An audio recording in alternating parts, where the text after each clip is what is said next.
हिमालय की गहरी घाटियों में एक सिद्ध साधु महर्षि वसिष्ठानंद तपस्या में लीन थे। उनकी सिद्धियों की ख्याति दूर दूर तक थी। एक दिन जब वे ध्यान में थे, अचानक एक अद्भुत सुगंध से वातावरण भर गया। उन्होंने आंखें खोलीं तो सामने एक दिव्य अप्सरा खड़ी थी, रंभा। रंभा ने हाथ जोड़कर कहा, मुनिवर, मैं देवलोक से आई हूं। इंद्रदेव ने मुझे भेजा है। हमें आपकी सहायता चाहिए। महर्षि शांत रहे और बोले, क्या समस्या है? रंभा बोली, स्वर्ग पर एक रहस्यमयी शक्ति का साया मंडरा रहा है। इंद्रलोक के रत्न अमृत मणि को किसी ने चुरा लिया है।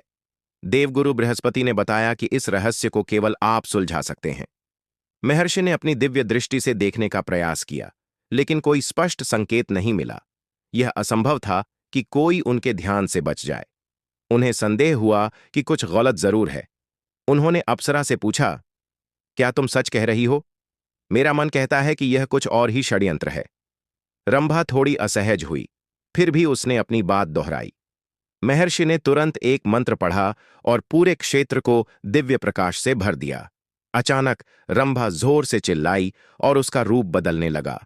वह अब एक अप्सरा नहीं, बल्कि राक्षसी मायाविनी थी। महर्षि मुस्कुराए, तो यह छल था। तुमने मुझे भ्रमित करने की कोशिश की। राक्षसी क्रोधित होकर बोली, हां, मुझे कालासुर राक्षस ने भेजा था। मैं तुम्हें अपने माया जाल में फंसाकर तुम्हारी शक्तियां चुराना चाहती थी। महर्षि ने अपने कमंडल से पवित्र जल छिड़का और मायाविनी चीखती हुई राख बन गई। उसके जाते ही आकाश से वास्तविक अप्सरा रंभा प्रकट हुई। वह रोती हुई बोली, महर्षि, आपने हमें बचा लिया। कालासुर ने ही अमृत मणि चुराई थी और उसकी भेजी मायाविनी मुझे कैद कर चुकी थी। महर्षि ने अपनी शक्ति से स्वर्गलोक को देखना शुरू किया और पाया कि अमृतमणि कैलाश पर्वत की एक गुफा में छुपाई गई थी। उन्होंने अपने योग बल से गुफा का द्वार खोल दिया और मणि पुनः स्वर्गलोक को प्राप्त हो गई।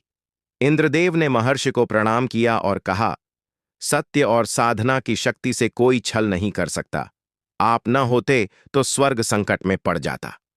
महर्षि ने कहा, सत्य की राह पर जो चलता है उसे कोई भ्रम नहीं डिगा सकता। और फिर वे पुनः ध्यान में लीन हो गए, जैसे कुछ हुआ ही ना हो।